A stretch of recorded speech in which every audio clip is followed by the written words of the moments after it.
지난 5월 화순에서 발생했던 노예 PC방 사건 기억하실 겁니다. PC방 업주가 6명의 청년들을 합숙소에 감금하고 폭행을 일삼다 경찰에 구속됐는데요.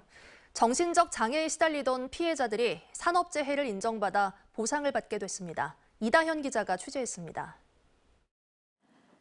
지난 5월 화순의 한 아파트에 경찰과 소방대원이 들이닥쳤습니다. 20대 PC방 직원 6명이 업주에게 폭행과 협박, 감금을 당하고 있다는 신고를 받고 출동한 겁니다. PC방 업주 30대 이모 씨는 매출이 떨어졌다는 이유로 혹은 기분이 좋지 않다는 이유 등으로 직원들을 무자비하게 폭행했습니다. 경찰에 긴급 체포된 업주는 이후 구속돼 재판에 넘겨진 상태지만 피해 청년들의 상처는 좀처럼 아물지 않고 있습니다. 새 출발하려 하니 두려움도 많이 보이고 아직까지는 비정상적으로 많이 보입니다.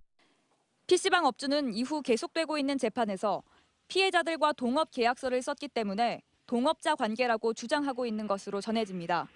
즉 피해자들은 근로자가 아니라 공동 투자자라는 주장입니다. 일적으로 상관없잖아. 그걸 믿어 그거. 인터넷에 두드려 맞은 건 솔직히. 하지만 근로복지공단은 업주의 주장과 정반대의 판단을 내렸습니다.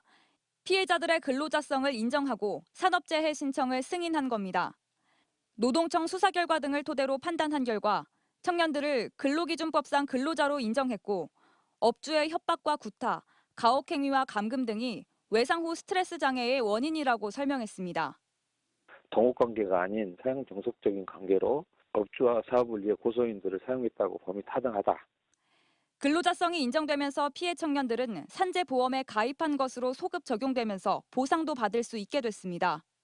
동업계약서 그리고 프리랜서 근로자들 같은 경우에 실질은 근로자지만 대부분 근로기준법상 근로자성을 회피하기 위한 용도로 좀 많이 사용되고 있거든요.